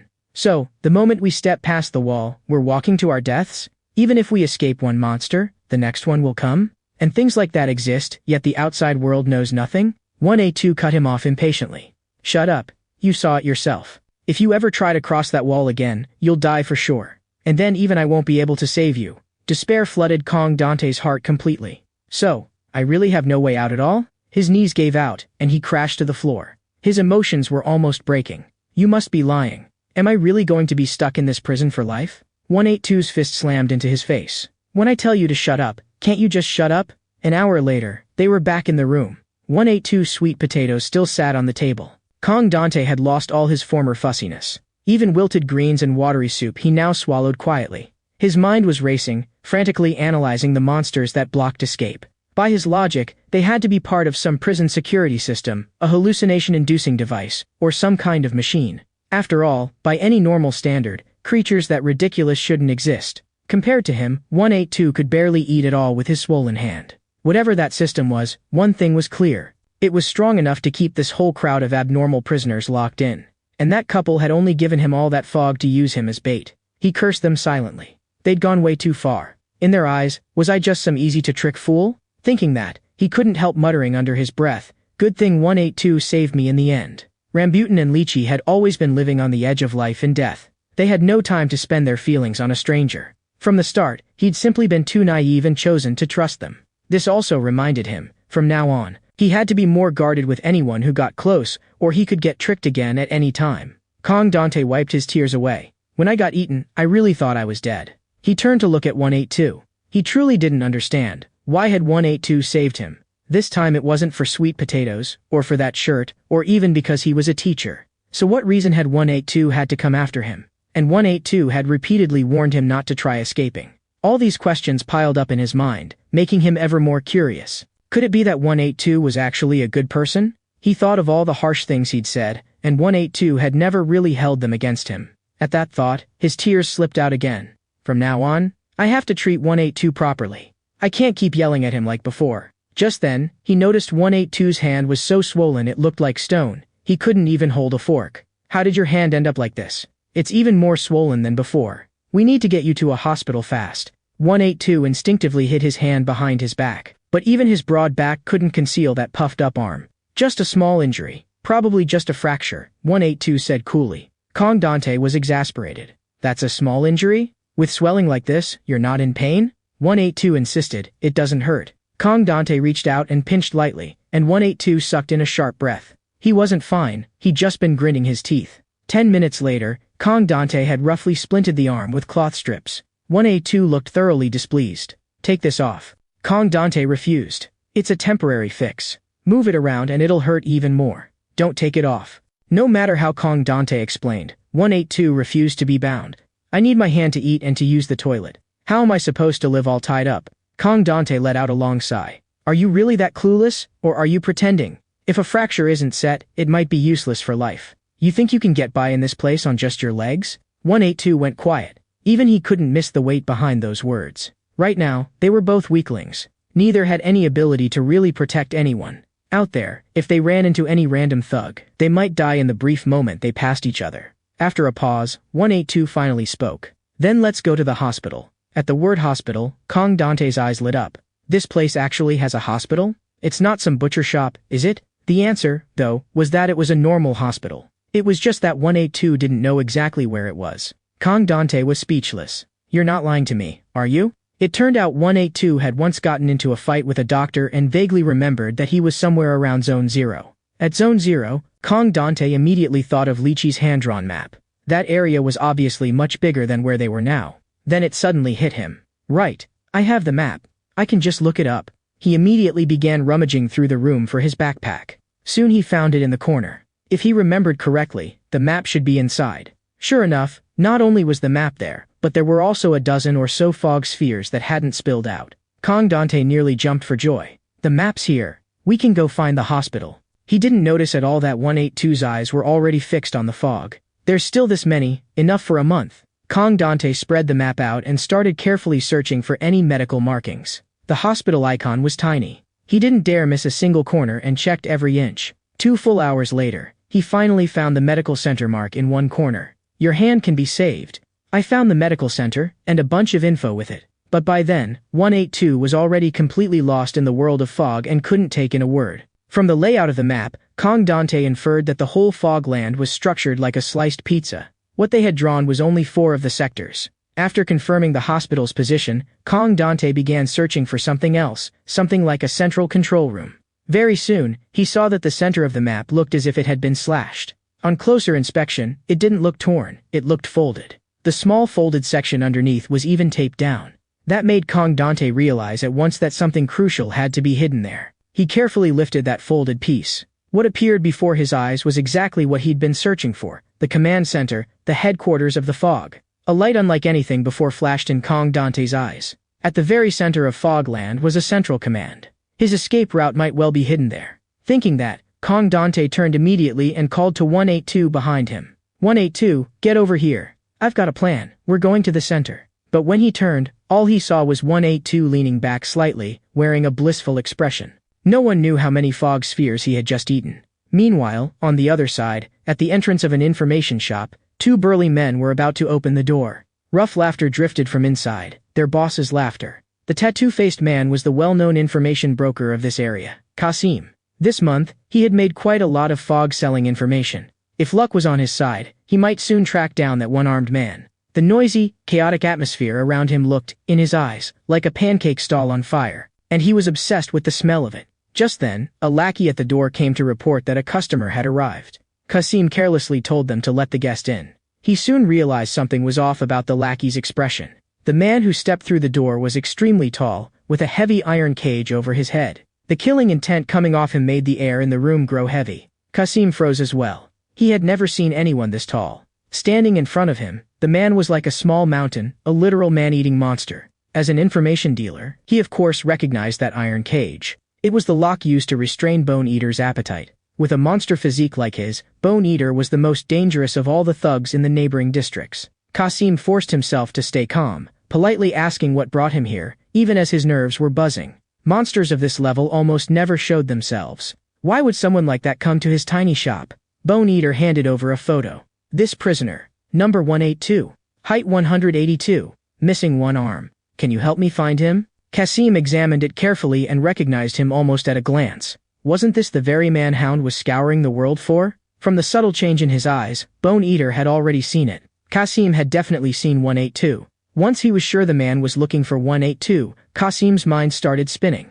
"A double commission, huh?" Pressing down the smile at the corner of his lips, he slowly said, "Actually, we've already started investigating this lead. And this lead doesn't only have you as a buyer, but if you're willing to pay more, I can sell it exclusively to you. He never imagined that Bone Eater's way of thinking wouldn't fit any normal logic at all. Since you're going to help me find him, your life will be enough payment. I think that's a good deal, don't you? Kasim almost fell out of his chair. What kind of joke is that? Don't you know attacking information dealers is against the rules of the underworld? Who would risk their life while they're working for a client? Bone Eater didn't listen to a word. He slowly removed the iron cage from his head and licked his lips. Then I'll just take a little taste of your ear first, see how it feels. Cold sweat instantly slid down Kasim's forehead. Moments later, a shrill scream echoed through the room. On the floor lay a pool of blood, a hat that had been knocked off, and the commission photo. By then, one of Kasim's ears was gone. Bone Eater chewed and made a satisfied sound. Kasim's ear tasted surprisingly good. Over the man's screams, he spoke boldly. Send people to find him immediately. If you don't, I'll eat you whole. With that, he spat out a single earring. On the other side, Kong Dante had not only located the central headquarters on Lychee's hand-drawn map. It was in a prison sector used specifically to hold women. Kong Dante guessed Lychee had probably started drawing the map from there. Speaking of that women's building, Kong Dante suddenly thought of someone. He couldn't help muttering under his breath, I wonder how she's doing now. He remembered she seemed to be called Lala. That day, when they got out of the car, they each headed to different classrooms. Before parting, they'd even agreed to meet again next time. If Kong Dante remembered correctly, Lala, like him, was also a science teacher. She shouldn't have been kidnapped, right? Kong Dante shook his head, trying to shake off the wild thoughts. There's no way everyone is as unlucky as I am. She must be fine. But what he didn't know was that at that very moment, Lala's face was painted like a clown, and she was being re-educated by a group of female prisoners in the women's prison. Her eyes were brimming with tears, and in her mind she kept replaying the moment she had parted ways with Kong Dante. That day, Lala was assigned to the women's prison sector. From the very start, her route had been completely different from the other teachers. A tall agent led the way for her, but Lala's attention had been captured by the phenomenon of the fog outside. For a science teacher, that kind of natural phenomenon was far too tempting, and she never realized that something was wrong. After a while, the agent stopped beside a car and motioned for her to get in. A faint unease rose in Lala's heart. Is my classroom really that far? I have to take a car? But the agent just urged her to hurry up and get in.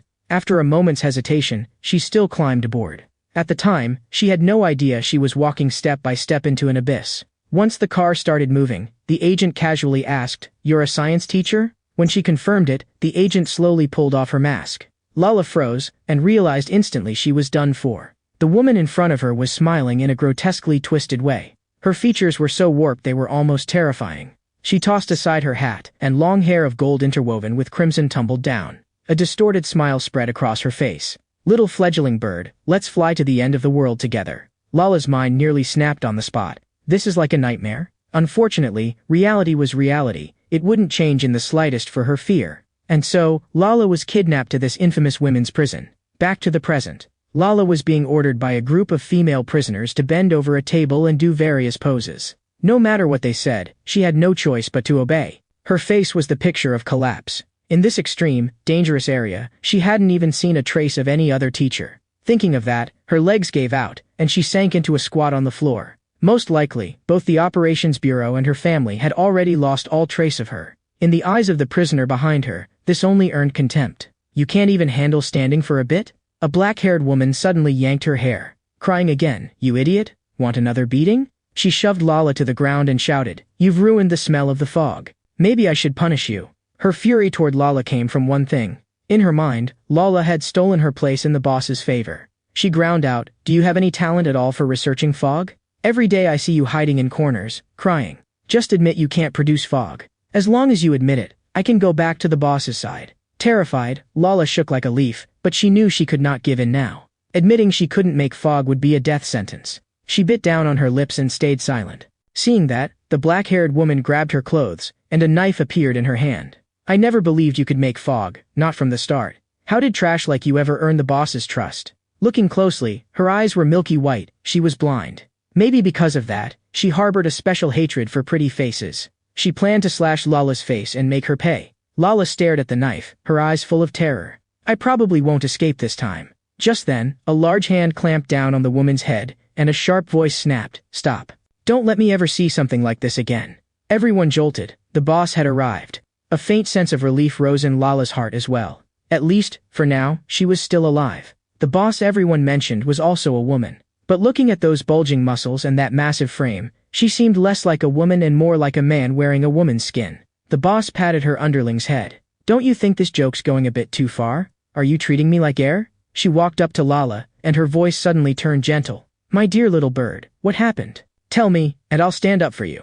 The underling couldn't hold back any longer. Boss, listen to me, she's been lying to you this whole time. She just admitted she can't produce fog at all. Lala rushed to speak before the boss could respond. Boss, don't believe her. I can. I can create fog. I've never said I couldn't. She's framing me. The underling had indeed tried to frame her just now, but she was certain of one thing. Lala absolutely could not make fog. You think we're all idiots? The boss's face went dark in an instant. Shut up. Didn't you hear her just say she can create fog? Are your ears deaf? Rebuked, the woman's face twisted with anger. You'll regret this. But the boss couldn't be bothered with her. In her eyes, this underling was nothing. Right now, Lala was the treasure she held in her palm. Come, my little bird. Though Lala was terrified of this woman who was like a giant beast, she didn't dare disobey a single word. On the street, the boss's hearty laughter echoed. My little bird, I was only gone a short while and they bullied you again. They've really gone too far. Back in the room, Lala was scooped right into her arms, like a rag doll. Callie's body was simply too huge. This female boss's name was Callie. She was one of the leaders of the women's department. She was known as a tendon sorcerer, and was said to be able to focus her strength into any part of her body. Normally, she deliberately kept the muscles of her neck tense to guard against sneak attacks. And Lala was the treasure she had personally kidnapped. Ever since she was brought here, Lala had barely spent a moment out of Callie's arms. Every day, Callie clung to her, and there was only one topic: fog. Now, Callie leaned close, a twisted smile spreading across her face. How was the fog research coming along? Smoothly? Last time, she had brought Lala a whole bag of candy, something Lala had once said she needed. Now she asked again, do you need anything else? Seeing Lala hesitate, Callie's expression slowly stiffened. Don't tell me, like Nox said, you can't make fog at all. Lala forced down her fear. If she panicked, she would expose herself. I'm almost done. I just don't have enough time. Nox keeps giving me trouble and holding me back. In truth, she still hadn't even figured out what fog actually was. Her so-called research was nothing more than an excuse to stay alive. Callie sprang to her feet. So all you've been missing is time? Why didn't you say so earlier? Before she even finished, she flung the door open. I'm going to find Nox now. From today on, she won't bother you again. No matter how Lala called after her, Callie never stopped, stomping off down the hall and shouting for Nox to come out and face her. Lala felt her mind go blank. This is bad. She had only wanted to use that excuse to stall for a few days. She hadn't meant to cause such a disaster. Not long after, heavy footsteps sounded outside the door. Seeing Callie return, Lala let out a small breath. Back so soon? You couldn't find Nox? If that were the case, she might still have more time. But the next sentence made her blood run cold. You've got all the time you need now. Nox will never bother you again. Lala's heart clenched. This is between me and Nox. Lady Callie, you didn't need to get involved. I'll talk to her properly. But Callie just lowered her gaze to the floor. Say something, Nox. A head slowly poked out from behind the curtain. Lala instinctively started to relax, but a second later, she realized something was wrong. Callie suddenly grabbed the head like a ball and lifted it up. Now you can focus on producing fog. Nox won't take up a single moment of your time.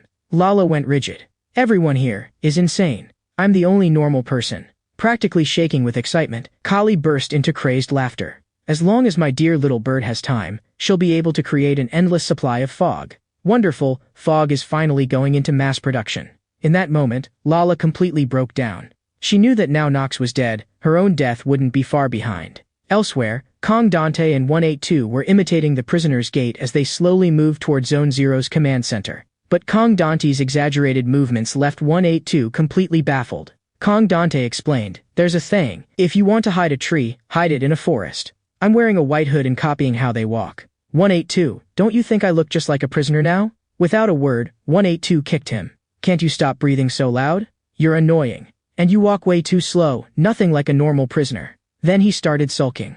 I don't want to walk anymore. I'm hungry. We passed 2 cafeterias and you wouldn't let me eat. Kong Dante looked at him helplessly. You're a grown man, and you're throwing a tantrum over food? I told you, the cafeterias are dangerous, too many eyes on us. Right now, 182 was no longer the aimless fool he'd once been, eating when hungry, sleeping when tired, and throwing punches at anyone who provoked him. Since losing his right arm, he could no longer accept every fight, but he also refused to stop moving forward. Kong Dante's words made his eyes widen. Our backs are to a cliff. One more step back and it's a dead end. So the only way is forward. Kong Dante's eyes were more serious than ever. With that, he continued forward with that odd gait, leading 182 step by step closer to the neighboring district's command center. Not long after, 182 and Kong Dante arrived at the first destination of their journey. According to Lychee's map, the medical center was located in Dumpling Village. Kong Dante urged 182, hurry up and go in. The sooner we find the hospital, the sooner we can take care of your hand. In theory, 182 had fought with a doctor here before, so he should have been at least somewhat familiar with the area. But to Kong Dante's surprise, 182 had no memory of this village at all. One thing's for sure though, this isn't Tofu Village. Kong Dante adjusted the glasses under his hood and silently digested this completely useless piece of information. 182 reminded him to be careful once they entered the village. There are some tough people here. The villagers are all hot-tempered too. After they walked for a while, they saw a sign, Dumpling Village. Unlike Tofu Village, the street here had rows of shops on both sides, each one lit by electric lights. The sight made Kong Dante feel as if he were looking at the outside world. Compared to the primitive chaos of Tofu Village, this place's economic system was on a whole different level. He couldn't help being amazed. These prisoners had actually built such a complete economic structure inside a prison. Hiding deep in an alleyway, Kong Dante watched people come and go in the village. It was much busier than he'd imagined. According to the map, these villages were all within some shoulder's sphere of influence. Every shaded area belonged to a different shoulder. But the strange thing was, the medical center they were headed to wasn't included in any territory at all. Maybe that place had long since been forgotten. But the more cut off a place was, the more cautious Kong Dante became. The less anyone watches a place, the more careful you need to be. He beckoned to 182 behind him to duck into the alley. When he turned his head, there was no one there. By then, 182 had already walked into a dumpling shop and casually told the owner, "Give me some dumplings." Kong Dante almost fainted on the spot. How did this guy get into trouble the second I looked away? Wasn't he the one who just said the people here are hard to deal with? The square-faced owner stepped forward to take payment. Here, money meant fog, 0.1 grams per dumpling. 182 said with a straight face, "I don't have a single speck of fog. Do you want my fist?" As soon as he said that, a huge crash shook the shop. But to Kong Dante's surprise, the one being pummeled and rolling around on the floor was 182. As the owner beat him, he yelled, "No money and you want dumplings? Get out of here." The passers-by outside all shot the owner looks of admiration. He was already known as someone not to be messed with. No one had expected someone would dare try to eat his dumplings for free. Kong Dante was on the verge of a breakdown. Great. Now we're officially thieves. What made him want to cough blood was that 182 had no idea he was robbing the place and was still shouting for the owner to hand over the dumplings. The owner's face was dark. "So you want to eat, for free, dumplings that carry Dumpling Village's very soul and history?" In his eyes, 182 was making a joke out of his craftsmanship. Just as 182 was about to blurt out yes, Kong Dante slammed a hand over his mouth. "I'm sorry. I apologize for him. I'll pay for the dumplings. Please don't hold this idiot's behavior against him." The owner snorted. "And who are you?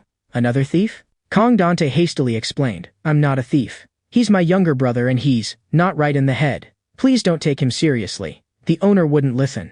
"So you're not a thief? Then you're a bandit. You're wearing such a suspicious mask. How am I supposed to trust you?" Then he shouted, "In our village, evil people aren't allowed in." He called the villagers over, intending to deal with the pair on the spot. Only then did Kong Dante fully realize, 182 had been right. The villagers here really were fierce, and their logic was extremely unique. Just as things were about to spiral out of control, an old man shuffled out and stopped the rampaging owner. The old man's head was round like a dumpling, and he was very short. The moment he appeared, everyone fell silent. He was Dumpling Village's most respected figure, Elder Dumpling, Mongol. Kong Dante's heart sank. A big shot. The elder walked up to Kong Dante and asked gently, "Your brother is sick, isn't he?" Seeing 182's bandaged arm, he figured the man had suffered a serious injury. The dumpling shop owner, however, kept going on about how 182 had tried to steal dumplings. The elder gave a cold little laugh. "Didn't you see he doesn't even have an arm? Tell me then, how exactly is he supposed to steal?" With that, he ignored the owner and turned to the two newcomers. "Come with me." At the elder's shop, they were served several steaming baskets of buns. "Eat slowly. There's plenty more." The elder looked them over. "You both look quite decent. Why wear such villain-looking masks?" Kong Dante gave an awkward laugh. "We don't want to cause unnecessary trouble here. Wearing hoods is actually safer." Watching Kong Dante eat with gusto, 182 kept opening his mouth, motioning to be fed. Kong Dante paid him no attention and carefully savored his bun instead. This is pretty good. What's in the filling? When he heard the filling came from leftovers from the cafeteria, he immediately sprayed a mouthful all over the elder's face. In the next second, he dumped all the remaining buns into 182's mouth. Just thinking about something made from wilted greens and leftover soup makes me sick. You can have it. The elder had a remarkably good temper and took no offense at Kong Dante's rudeness. Our dumplings and buns are famous across the region. Many people travel from far away just for a taste. He paused, then went on. Of course, not everyone comes just for the dumplings. Some come for something else. The hospital. 182 was still stretching his mouth wide, completely oblivious to the look of shock on Kong Dante's face. The whole point of their trip was to find this hospital. Seeing his reaction, the elder smiled. I'm guessing you're here for the hospital too? If that's the case, I advise you to stop here. Cold sweat slid down Kong Dante's forehead. Is there something terrifying in that hospital? The elder slowly rolled up his sleeves, revealing arms covered in scars. It's not a hospital anymore. Now we call it Demon King Castle. Kong Dante couldn't help swallowing hard. The name alone said enough. Now, Demon King Castle still looked like a hospital from the outside, but it was surrounded by thorns and wire. Almost no one who entered ever came out again. In Dumpling Village, it was a strictly forbidden zone. Meanwhile, back at the information broker's base, they had spent the day compiling all the data collected by the information dealers. The table in front of them listed every prisoner in Fogland. The Fogland system recycles the numbers of deceased prisoners and reassigns them to new ones. So a single number might appear on two different people. This system had been running for decades. But according to the records, the prisoner with the number 182 had long been marked as dead. For the decades since then, the number 182 had never been reassigned, so none of the information brokers had any idea where this white-haired guy had come from. One of them guessed maybe he had just picked up a dead man's number tag. There were plenty of people who liked to steal rare number tags. The boss of the information network didn't agree, though, because he'd heard Hound say that when 182 joined the sweet potato class, he received new clothes. That meant the prisoner number had to be real, otherwise, he could never have been issued a new uniform. That statement made the two underlings jump. Pointing at the photo, one of them said slowly, if he didn't die decades ago, wouldn't he look way too young now? That's insane. Did he get some ability that lets him stay young forever? The boss's face darkened. That was impossible. No one had ever stayed young forever. He racked his brains. The system had been updating for decades, long enough for any information dealer to have heard something, yet no matter how they searched, all they could find were scraps of basic data. So he had two theories. First, that the administration had hidden 182 away, which would be easy enough for them to do. But the second theory was far more disturbing. If the administration hadn't tampered with 182's identity at all, then this man was far more mysterious than he'd imagined. The boss's leading guess was that 182 might be a monster that had appeared at the same time as Fogland itself. Back to Demon King Castle. Its horror came from a single man who lived inside. He was like a demon god, stationed within that building. The scars on the elder's arm were that man's handiwork. I suggest you don't even go near it. So far, I've never seen anyone walk out of there alive. A possibility flashed through Kong Dante's mind. Could that man be a shoulder? The elder shot the idea down immediately. He's not a shoulder. Then the elder's expression turned grave. You probably don't know, even the shoulders don't dare step into Demon King Castle. Hearing that, Kong Dante's heart clenched, and cold sweat soaked his back. What kind of monster could be living in that place? Then he suddenly remembered why he'd come. If there's no doctor, then won't 182's hand be ruined for good? The elder shook his head. The doctor you're looking for isn't here. That's all I can tell you. In any case, leave as soon as it's light. I'll arrange a room for you tonight. Kong Dante's mood crashed. So, the so-called doctor has already died in there? Or did this demon king kill all the doctors? Soon after, they were given a simple room. Kong Dante frowned.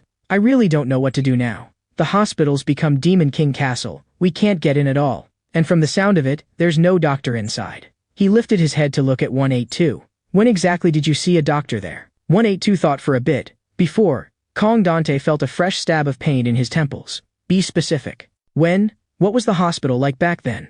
What happened? Tell me everything. 182 tilted his head, trying hard to recall. My hand got cut off. Kong Dante's breath hitched. The doctor cut it off? Back then, 182's arm had been severed. Blood wouldn't stop pouring out. His head was spinning, and he was starving. He staggered into the hospital looking for help. A doctor came to meet him, and 182 immediately felt hopeful, blurting out, Doctor, make me a new arm. At that point, Kong Dante broke in. You really said it just like that? And then? What did the doctor say? After thinking hard, 182 answered, I think he swore at me, something really filthy. Idiot, why don't you teach me how to make you a new arm, you damn white hair? Kong Dante actually found that reaction reasonable. Even with advanced tech, we're nowhere near casually building arms. At the time, 182 got furious and started hitting the doctor. Cold sweat beaded on Kong Dante's forehead. Shouldn't you have been stopping the bleeding and bandaging yourself? How did you have the energy to fight? How does your brain even work? After that, it turned into a full-on brawl, fists and kicks from both sides, neither willing to back down. Kong Dante had assumed the doctor in Demon King Castle must have died by 182's hand. An ordinary person couldn't possibly withstand his punches. But 182's answer was not what he expected. He hadn't killed the doctor. Instead, the doctor had pinned 182 to the ground and beaten him senseless, to the point where he couldn't even fight back. Thinking of it now, 182 ground his teeth. This time, I'm getting even. Kong Dante quickly stopped him. Who are you going to fight now? Calm down. We're here to find a doctor, not to challenge a demon king. And the elder already said the doctor isn't in the hospital anymore. But 182 was very sure. The doctor's in Demon King Castle. Of course I'm going there to fight him. Why are you stopping me? Kong Dante blinked. How do you know the doctor's still alive, and that he's in Demon King Castle? 182 pointed at his own ear. I heard him. I'm 100% sure. The moment they'd stepped into Dumpling Village, 182 had picked up the sound of scissors clinking, the sound of surgical scissors. At the same time, in a certain room in Demon King Castle, a hand was spinning a pair of scissors. By the window, a black figure stood with hands clasped behind his back. This man was the doctor 182 had spoken of. Early the next morning, Kong Dante brought 182 to the outside of Demon King Castle. The ground was stained with blood everywhere. Looking up, they saw an old, broken sign that read Medical Center. Bodies lay scattered all over the ground, some already dried into mummies under the sun, ones that had been there longer reduced to bare bones. The elder hadn't exaggerated. This place was no longer a hospital at all. It was hell itself. You really hear the doctor in there? Kong Dante asked again. 182 snapped. Didn't I just say I can hear him? You keep asking and asking, it's annoying. That detail, however, made Kong Dante strangely excited.